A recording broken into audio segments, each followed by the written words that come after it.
I want my ENDtv.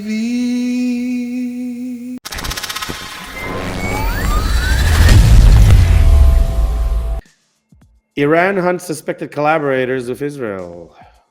Here we go. So following a shaky truce with Israel, Iran's government is reportedly targeting individuals suspected of collaborating with Israel.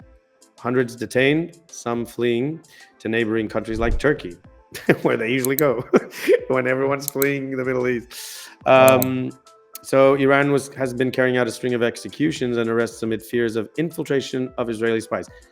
Gotta say, they kind of have reason to believe this, given the attack on them, which was an infiltration of Mossad operatives with drones that they took. I correct me if I'm wrong. It took over about a year, I think, that they planned this, which again, understandable given the previous year, 2024, where Iran did attack Israel. However, I condemn every attack because I don't see the point. Even after a year, I didn't see the purpose of that.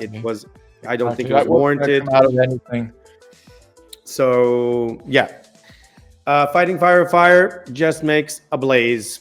It doesn't really stop it. It's a bit like what Trump said. You know, they've been fighting for so long that they don't know what the bleep they're doing. But more on that later, maybe. Yeah.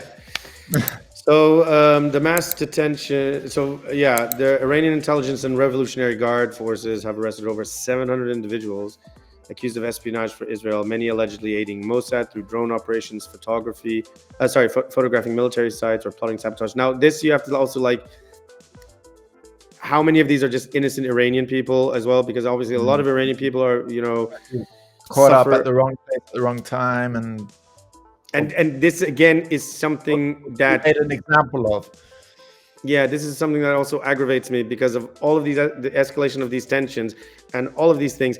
This is only going to also impact the Iranian civilians even more, because now you're going to have this paranoia, much like the Red Scare in the United States of America, during the whole Cold War. Yeah. Now you're going to have targeted civilians, Iranian civilians as well, who, for whatever reason, they're going to be targeted, and you're working with the Mossad for, and this is the thing that people aren't looking at. Traitor, come with us, and So again, it's very concerning. Who catches the brunt of this?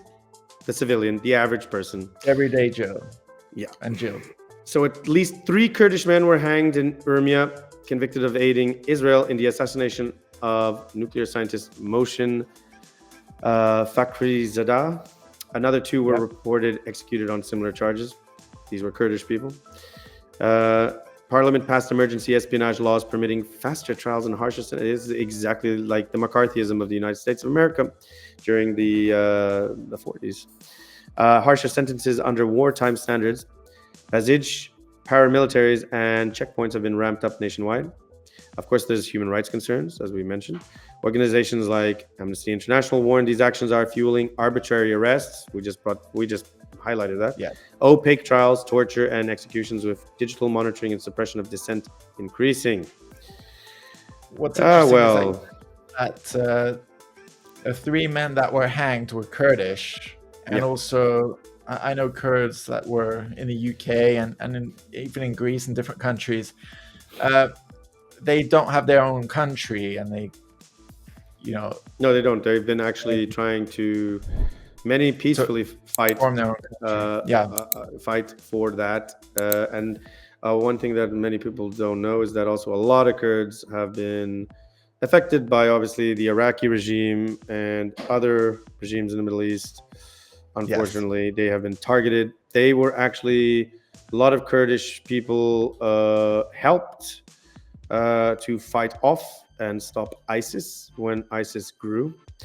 Yes. Of course, that's not to say that there aren't also some bad eggs in the bunch too. There have been cases of some Kurdish terrorism as well that has occurred. However, that doesn't represent the full people and culture of the Kurdish people. So, you need to make a distinction there too.